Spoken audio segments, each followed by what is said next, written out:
Di kurikulum Merdeka ini satu kebijakan dalam paket kebijakan Merdeka Belajar lebih utuh. Kita dalam menerapkannya tidak tergesa-gesa mengganti untuk seluruh sekolah di Indonesia. Kita memberi pilihan pada satuan pendidikan, pada sekolah dan madrasah dan satuan pendidikan lain untuk mengganti kurikulumnya. Jadi kita mengajak Bapak dan Ibu Kepala Sekolah, Bapak Ibu Guru yang ingin melakukan transformasi pembelajaran untuk menggunakan kurikulum Merdeka. Nah, ini asumsinya adalah memang kurikulum Merdeka itu lebih ramah, itu lebih mudah, lebih memudahkan guru untuk mengajar sesuai dengan orientasi yang pengembangan karakter dan kompetensi tadi. Ya. Karena itu kalau Bapak dan Ibu Guru sepakat dengan orientasi peningkatan kualitas pembelajaran tadi, kurikulum Merdeka adalah pilihan yang terbaik. Kurikulum Merdeka adalah pilihan yang paling cocok dengan upaya transformasi itu. Bukan berarti menggunakan kurikulum 2013 atau kurikulum darurat tidak bisa dilakukan, gitu ya. Sangat mungkin bisa dilakukan. Tetapi untuk kebanyakan sekolah, kurikulum Merdeka itu lebih memudahkan.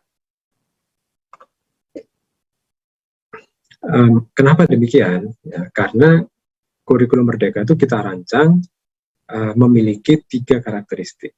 Yang pertama adalah ada waktu khusus untuk pengembangan soft skill dan karakter. Jadi kalau di kurikulum yang sebelumnya tidak ada waktu khusus untuk pembelajaran yang sifatnya memang difokuskan pada pengembangan soft skill dan karakter. Nah, sekarang ada 20-30% jam pelajaran itu dikhususkan bagi pengembangan soft skill dan karakter. Kemudian untuk itu bisa terjadi, ya, supaya guru bisa menyisihkan waktu untuk pengembangan karakter, materi yang diwajibkan dari pusat itu dikurangi. Jadi kita hanya mewajibkan materi-materi yang sifatnya esensial saja. Nah, jadi orientasi pada yang akademik, materi pelajaran akademik itu berkurang, karena memang kita dengan sengaja mengurangi muatan wajibnya dari pusat. Kemudian struktur kurikulumnya juga kita rancang sedemikian rupa sehingga ada fleksibilitas bagi sekolah untuk merancang struktur kurikulum yang inovatif ya untuk sekolahnya, dan bagi guru di mana guru itu bisa menyesuaikan metode mengajarnya, menyesuaikan materi dan menyesuaikan kecepatan mengajarnya sesuai dengan kebutuhan siswa yang ada di kelasnya. Nah, ini kita lakukan dengan sengaja untuk mendorong guru lebih memperhatikan proses, lebih memperhatikan kebutuhan belajar siswa dibandingkan dengan kewajiban untuk menuntaskan materi kurikulum. Ya. Nah, ini contoh dari pengurangan materinya. Ini salah satu ciri khas dari kurikulum Merdeka adalah materinya yang kita kurangi secara dramatis. Ini contoh dari mata pelajaran Bahasa Indonesia kelas 1 dan 2 SD. Di sebelah kiri adalah kumpulan KI, KD, Bahasa Indonesia di kurikulum 2013. Ini kita sederhanakan, kita peras, kita sarikan, kita integrasikan menjadi hanya 4 kompetensi saja. Menyimak, membaca, berbicara, dan kompetensi menulis. Ya, jadi dari puluhan poin kompetensi dan materi ini menjadi 4 saja, dan ini kita beri target bisa dicapai dalam 2 tahun, bukan dalam 1 tahun. Jadi ada lebih banyak waktu yang dimiliki oleh guru untuk mencapai capaian pembelajaran yang ditargetkan dari pusat. Ini yang saya sebut tadi, bukan hanya materinya dikurangi, tetapi memberi fleksibilitas bagi guru untuk mengatur kecepatan mengajarnya. Nah, kita punya data yang sangat kuat menunjukkan kenapa penting untuk mengurangi materi pembelajaran ini, materi kurikulum ini.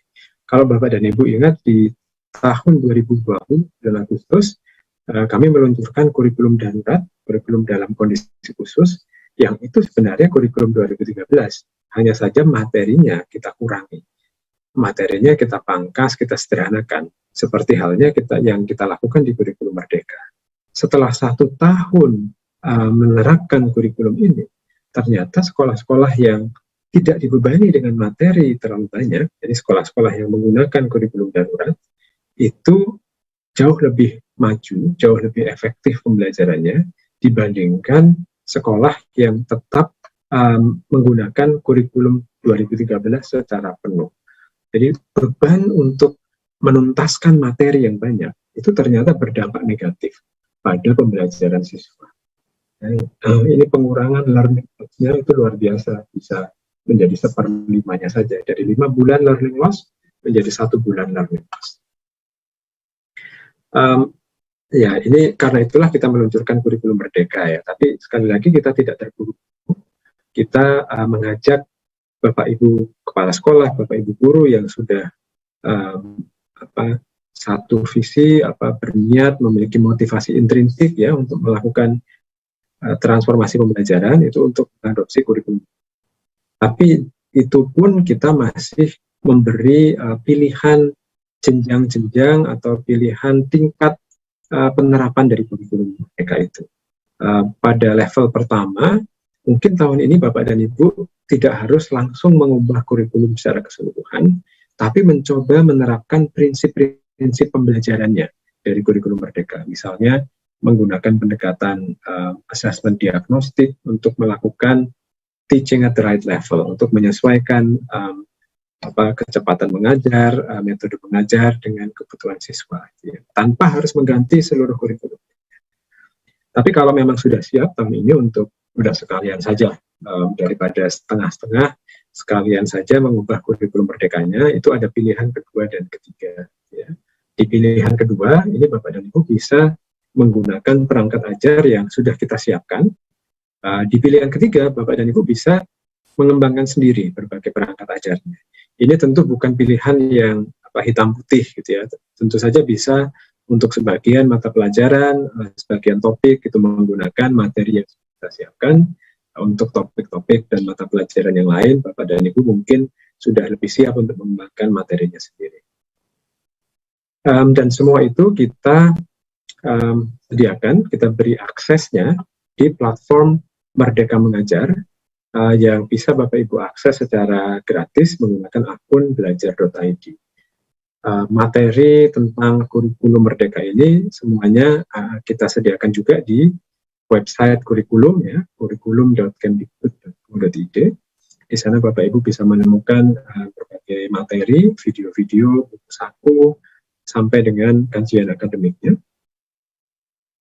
Dan bagi Bapak Ibu yang mungkin masih memikirkan dan belum mendaftar, bisa ke website GTK, kurikulum.gtk.kemdikbud.go.id untuk mendaftarkan satuan pendidikan Bapak Ibu sebagai salah satu satuan yang akan menerapkan kurikulum merdeka tahun.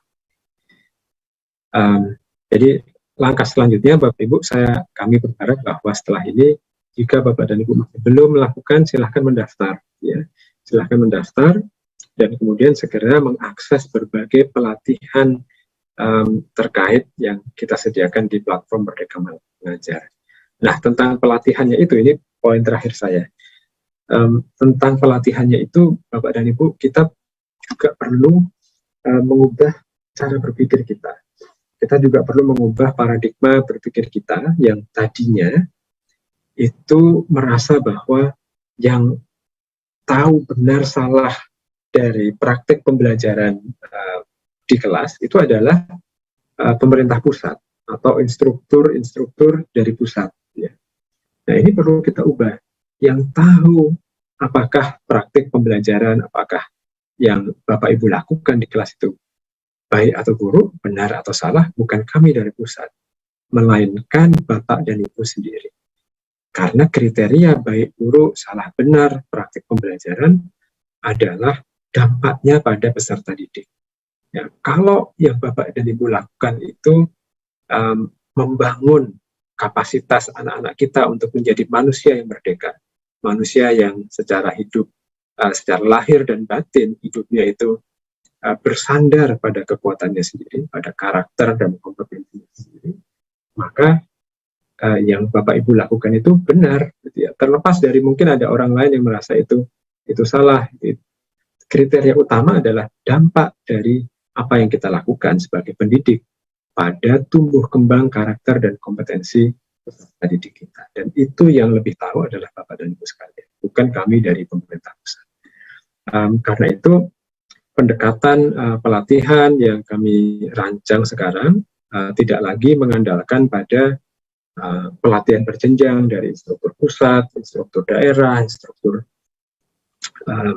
daerah tingkat 2 dan seterusnya, tetapi kami menyediakan berbagai perangkat materi pembelajarannya dalam modul-modul online yang ada di platform Merdeka Mengajar ini. Nah, jadi ini bisa diakses oleh semua guru, semua kepala sekolah yang sudah memiliki akun belajar.id. Bapak dan Ibu dengan demikian bisa belajar langsung dari narasumber di pusat, gitu ya. Jadi tidak perlu lagi secara berjenjang Bapak dan Ibu bisa mengakses pengetahuan, insight-insight pembelajaran langsung dari pemateri dari pusat.